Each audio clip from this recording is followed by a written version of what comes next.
Meus amados irmãos, vamos abrir a palavra do nosso Deus neste momento. Eu queria convidar você a ler comigo o texto que está no capítulo 2 de Lucas, nos versículos de 1 a 20, mas eu vou ler apenas os versículos de 1 a 7 primeiramente. Depois nós iremos tecer alguns comentários rápidos acerca dos demais versículos. Mas leia comigo, acompanhe comigo a leitura. Naqueles dias foi publicado um decreto de César Augusto, convocando toda a população do império para recensear-se. O primeiro recenseamento foi feito quando Quirino era governador da Síria. Todos iam alistar-se, cada um à sua própria cidade. José também subiu da Galiléia, da cidade de Nazaré, para a Judéia, a cidade de Davi, chamada Belém, por ser ele da casa e família de Davi, a fim de alistar-se com Maria, sua esposa, que estava grávida. Estando eles ali, aconteceu completarem-se-lhe os dias.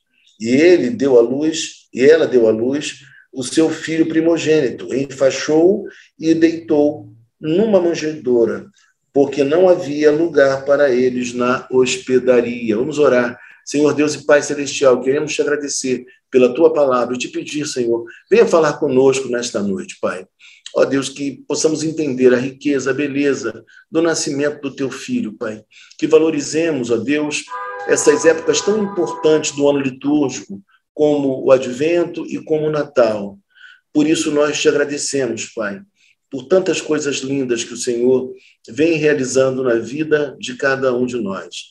Assim que te oramos e te agradecemos, porque o fazemos em o nome santo de Jesus Cristo, teu Filho amado. Amém. Meus irmãos, o texto que nós estamos abordando hoje, o capítulo 2 de Lucas, é um dos capítulos mais caros, um dos capítulos mais apreciados pelas pessoas, né? E essa mensagem que nós estamos pregando hoje, ela é uma mensagem que nós não nos cansamos de ouvir. Os anos passam seguidamente e nós sempre voltamos aos textos bíblicos alusivos ao Natal. E eu, de maneira especial, tenho um apreço por Lucas e gosto de ler o Evangelho de Lucas. Para mim, é um evangelho que tem um contorno todo especial, porque Lucas era médico e ele consegue ter um olhar para o ser humano, ele consegue, na hora de narrar, capturar as cenas com uma beleza, com uma singeleza, com detalhes, com riqueza de detalhes, coisa própria daquele que conhece anatomia, aquele que conhece o corpo humano, aquele que observa as coisas. E o texto nos fala, através de Lucas, inspirado por Deus, que naqueles dias foi publicado um decreto de César Augusto. E talvez você me pergunte, pastor, mas quem foi César Augusto? Eu diria para você que César Augusto foi o primeiro imperador de Roma. Foi aquele que transformou aquilo que era uma grande república num vasto, num imenso império, o Império Romano. Ele também era filho de Júlio César, filho adotivo de Júlio César. E depois ele proclamou que Júlio César seria o filho, ou melhor, seria o próprio Deus. E, obviamente, se Júlio César é Deus, o próprio Deus, quem seria, então, César Augusto? César Augusto seria o filho de Deus. Olha o lugar que ele queria ocupar. E havia uma ideia também de que ele era como se fosse o Salvador, pois foi ele quem estendeu todo aquele império para regiões mais remotas. Foi ele que produziu a Pax Romana para o Império Romano. Então, todos os povos que eram dominados por Roma tinham, vamos dizer assim, uma certa segurança, tranquilidade e paz. Mas uma paz mantida pelas armas. Mas uma paz que era uma paz que não era a verdadeira paz, era uma paz temporária e circunstancial. Vejam que os impérios do mundo, que os poderosos do mundo, eles sempre tiveram como propostas se tornarem como que Deus, como que o verdadeiro Deus, ocupar o lugar dele. E isso é, de fato, algo completamente equivocado. Ele governou durante os anos de 30 até 14 depois de Cristo. Então, ele viveu um bom período, um grande período, só que ele nunca teve um contato direto com Jesus Cristo. César Augusto não conheceu Jesus Cristo, tampouco ouviu falar de Jesus Cristo, porque Jesus Cristo só começou o seu ministério aos 30 anos. César Augusto já era falecido. E aí, meu irmão, minha irmã, eu digo para você que o decreto dele, na verdade, não foi apenas o seu decreto, mas acima do decreto de César Augusto, ele, na verdade, estava cumprindo um decreto do Deus Todo-Poderoso, Criador dos céus e da terra. Tudo que ele fez foi, na verdade, cumprir aquilo que o próprio Deus já havia estabelecido. Então, veja que quem governa não é César Augusto. Ele pode estar no trono, no poder, de forma delegada até por Deus, porque é assim que acontece. Todo poder vem de Deus, ainda poderes de homens tiranos e perversos. O poder, o governo é de Deus, mas quem governa, quem manda, aparentemente é aquela pessoa, mas Deus o usa para os seus propósitos eternos, para aquilo que ele deseja realizar na história, aquilo que ele quer fazer. E o texto nos diz, então, versículo 1, convocando toda a população do império para recensear-se. Recensear-se, ou seja, de 14 em 14 anos, todos deveriam se recensear. Por qual motivo? Por quais motivos? O primeiro deles, o motivo fiscal e também o motivo militar. Eles queriam ter controle da população, daquilo que todos possuíam. Então, todo esse controle era necessário e a forma de fazê-lo para cobrar os impostos era justamente através do recenseamento. E é isso que acontece aqui no texto. E o primeiro recenseamento foi feito quando Quirino era governador da Síria. Todos iam alistar-se, cada um à sua própria cidade. E é o que aconteceu. Por esse motivo, José e Maria se deslocaram até Belém para o recenseamento. Versículo 4. José também subiu da Galiléia, da cidade de Nazaré para a Judéia, a cidade de Davi, chamada Belém, por ser ele da casa e família de Davi. Então, nós sabemos que, pela palavra, pela Escritura Sagrada do Antigo Testamento, que o Messias viria da casa de Davi. Seria alguém que teria uma posição muito especial, à semelhança do rei Davi. Alguém que era apenas um pastor, um homem simples, mas que cresceu e foi alçado por Deus à posição de o grande rei de Israel. E o Messias viria com a mesma postura. E o Messias também nasceria de forma muito humilde e ocuparia, de fato, essa posição que nós sabemos pelas Escrituras Sagradas de ser o verdadeiro rei, de ser o rei dos reis, o senhor dos senhores, aquele que realmente governa todas as coisas, nada foge ao seu controle. É maravilhoso quando nós entendemos essas verdades bíblicas. E o texto nos fala, então, que eles se dirigiram a Belém. E você deve saber, se não sabe, eu vou repetir para você, Belém significa casa de pão. E não haveria um lugar melhor para aquele que é o pão da vida, como nos diz o Evangelho de João, do que nascer ali, este que era o pão da vida. Aquele que traz o alimento que está para cima e muito acima do alimento natural. Aquele que nos traz o pão existencial, que supre todas as nossas necessidades, as nossas debilidades, tudo aquilo que se passa dentro do nosso coração, da nossa história. É Ele quem, de fato, nutre, alimenta a vida de todos nós. Se comermos um pão agora, em poucas horas, teremos novamente fome. Mas aquele que tem um contato com este que é o pão da vida, ele não tem fome, porque ele nos sacia, ele nos preenche completamente. E é nisso que nós acreditamos.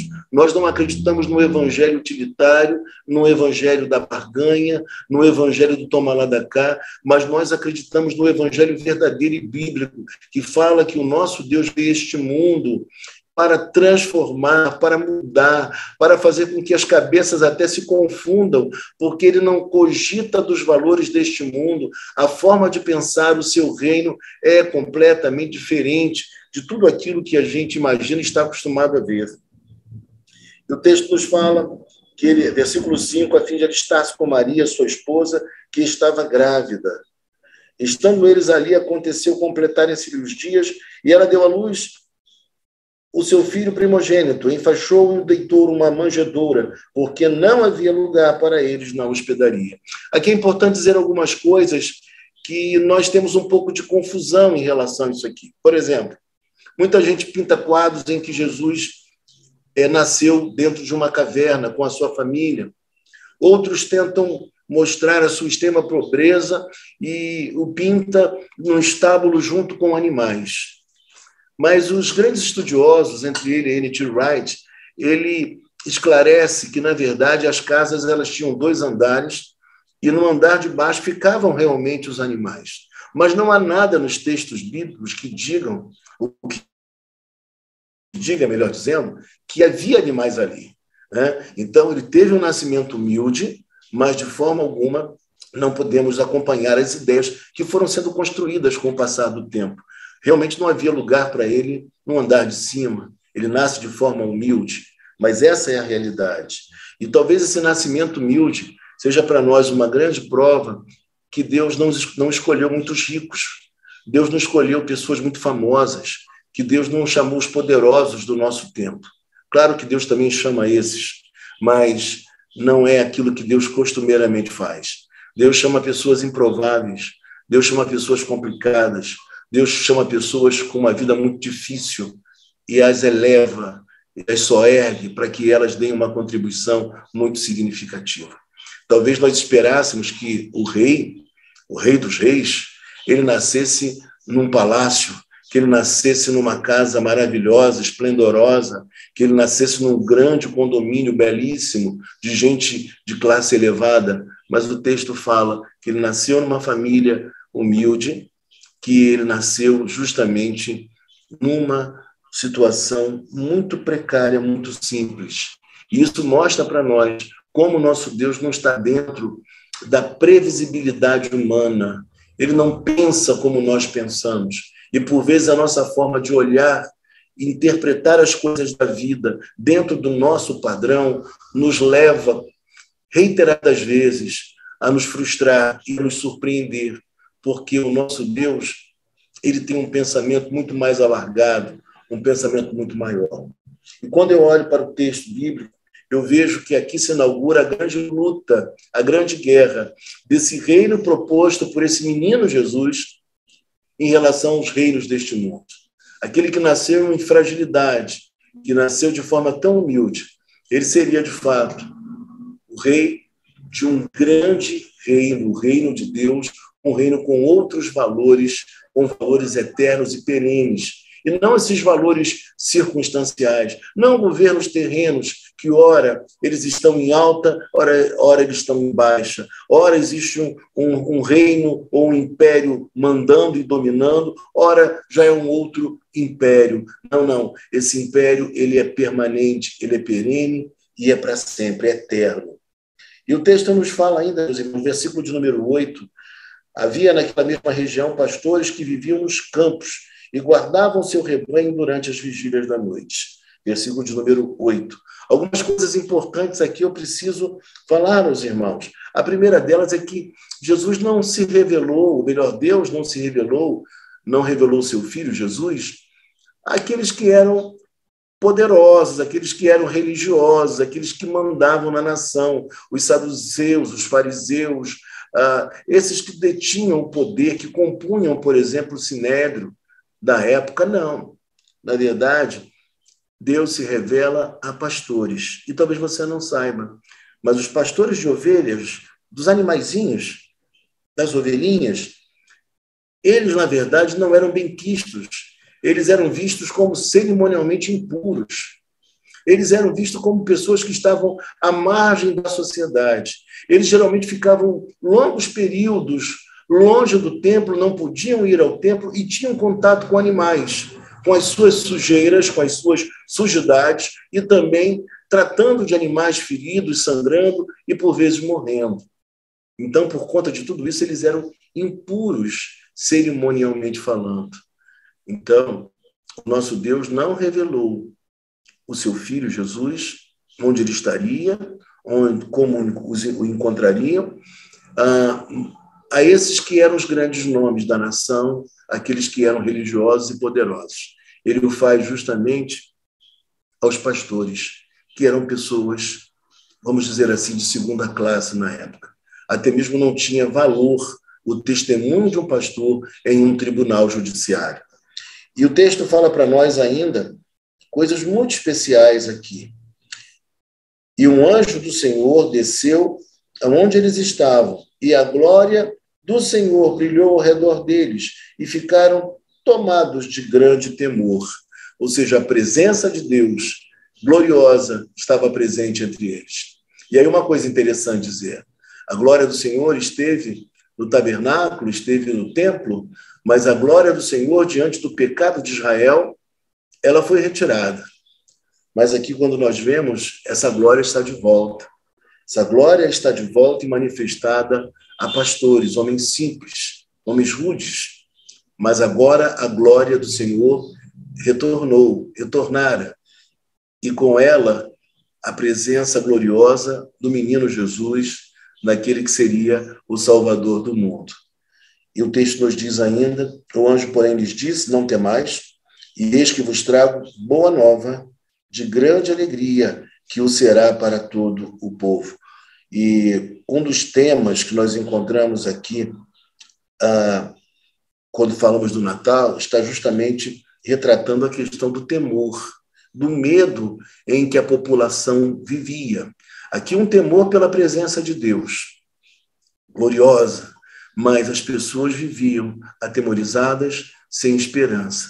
Viviam um período de muitos impostos, de uma opressão governamental muito grande, de um grande desemprego, de uma permissividade sexual comportamental incrível. Era uma sociedade promíscua, onde os valores de Deus não estavam naquele mundo pagão, romano, mas uma coisa nós sabemos, os anjos dizem que eles não deveriam temer, porque agora há esperança. Que agora eles deveriam sentir uma grande alegria, vivenciar essa grande alegria. E uma alegria que não seria unicamente para um único povo, o povo de Israel, mas para todo o povo, para todas as nações, não importando onde elas estivessem, na Europa, na África, não importando onde. O Evangelho é para até os confins da terra. Todas as pessoas precisam ouvir a mensagem de Cristo, a mensagem do Evangelho. E aí, meu irmão, minha irmã, essa boa nova é que o mundo aguardava. Essa boa nova é a verdade que todos aqueles que são eleitos esperam, porque o mundo governado por homens corruptos, o mundo no qual nós estamos inseridos, é um mundo que não traz uma esperança perpétua, permanente, duradoura. É um mundo de uma alegria fugaz, que ora estamos alegres e ora estamos completamente entristecidos. Mas o propósito de Deus é que nós vivamos uma alegria que seja constante, apesar das lutas e dificuldades da vida.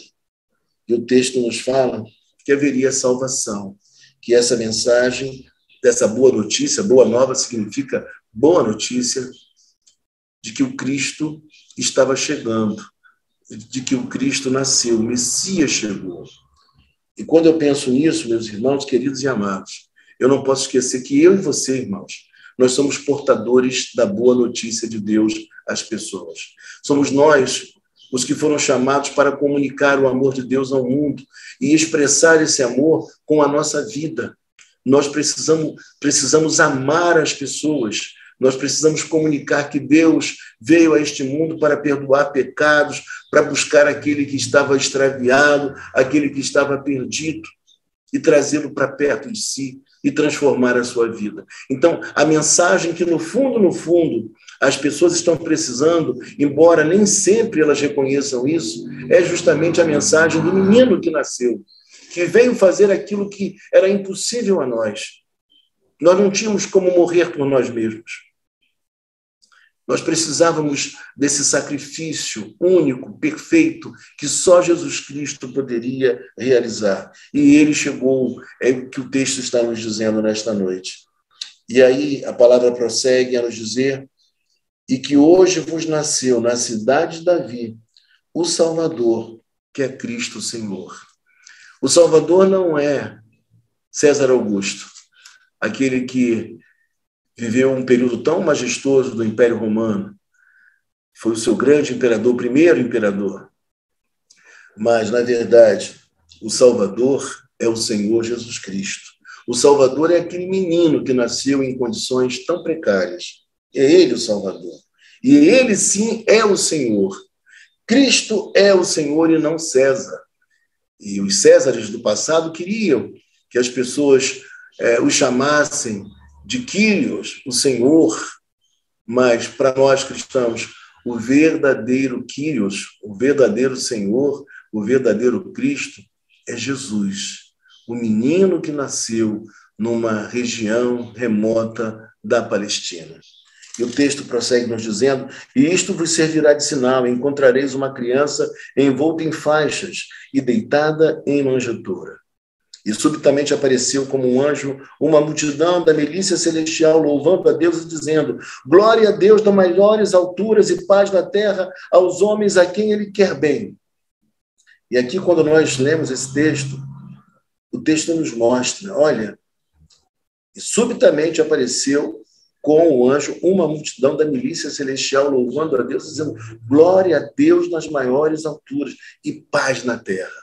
Uma paz que não é aquela paz pelas armas, pelo poderio bélico, mas uma paz que foi gerada por aquele que é o Senhor da história, que é o Senhor Jesus Cristo, que traz uma paz que excede a todo entendimento, que é aquela paz que ele veio trazer a nós, que nos reconcilia com Deus Pai, que nos reconcilia conosco mesmo e que nos dá a possibilidade da reconciliação com os nossos pares, com os nossos iguais, com os nossos amigos, parentes, familiares.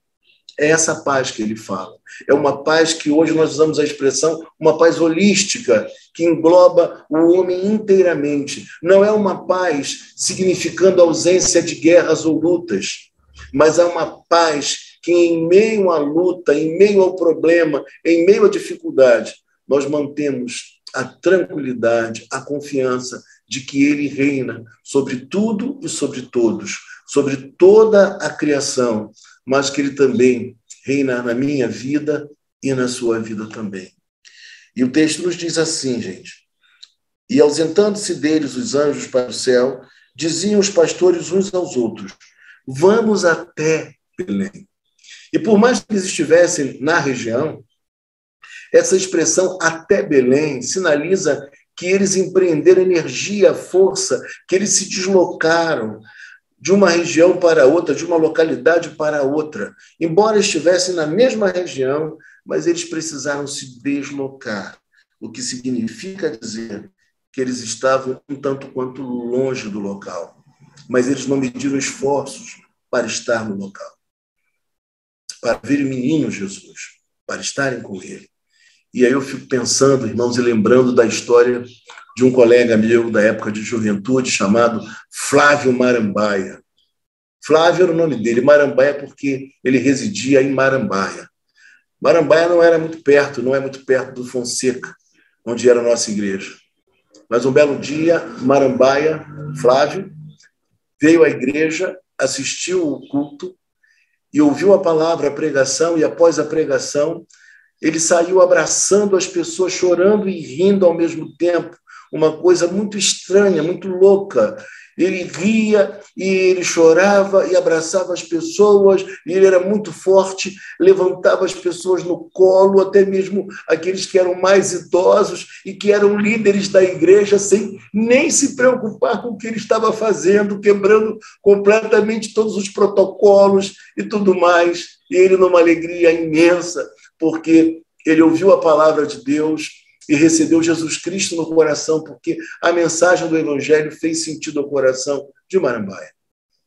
E não pense em você que Marambaia vinha esporadicamente à igreja, mas mesmo morando, eu chamo de Marambaia porque esse era o seu apelido, mas mesmo morando em Marambaia, ele vinha constantemente à igreja no Fonseca. Então, ele empreendeu um esforço para estar perto. Ele estava longe, estava em Marambaia, geograficamente falando, mas ele estava perto porque ele recebeu Jesus em seu coração e encontrou uma comunidade de amor. E valia a pena ele vir de longe para estar com aqueles irmãos. E aqui os pastores, eles estavam longe, empreenderam esforços para se achegar. Versículo 16. Foram apressadamente e acharam Maria e José. Veja que a expressão apressadamente significa dizer que eles não demoraram a ir até Jesus Cristo para ver o menino Jesus Cristo. Eles queriam estar com ele. E aí eu digo para você nesta hora, apressadamente, o que significa dizer que eles não se demoraram, eles não perderam tempo, eles tinham urgência em fazer aquilo que lhes fora orientado. E às vezes Deus fala com a gente, né, irmãos? Deus fala alguma coisa bem no nosso íntimo, pela palavra, pela pregação, e a gente demora. E a gente não age com celeridade, com rapidez, com urgência, apressadamente, no bom sentido. Mas eles aqui não, eles agiram apressadamente, foram apressadamente e acharam Maria e José e a criança deitada na manjedoura. Outra coisa interessante dizer é que o texto fala que acharam, o que dá a ideia de que eles procuraram. Tinham orientação, mas envolveu esforço. E na sequência, e vendo-o, divulgaram o que lhes tinha sido dito a respeito deste menino. Eles falaram do que eles sabiam, daquilo que lhes fora anunciado. E aí eu digo para você nesta hora e a você nesta hora, o que nós precisamos falar para as pessoas é aquilo que nós sabemos a respeito do menino Jesus Cristo, Senhor Jesus Cristo. Nós não precisamos fazer um curso de teologia para evangelizar. Nós não precisamos nem mesmo fazer um curso de evangelismo para poder levar melhor a palavra às pessoas. O que nós precisamos fazer é falar para elas o que nós sabemos a respeito deste menino. É o que nós temos que divulgar, que espalhar às pessoas e deixar que o Espírito Santo ele faça a obra que lhe compete. Todos os que ouviram se admiraram das coisas referidas pelos pastores.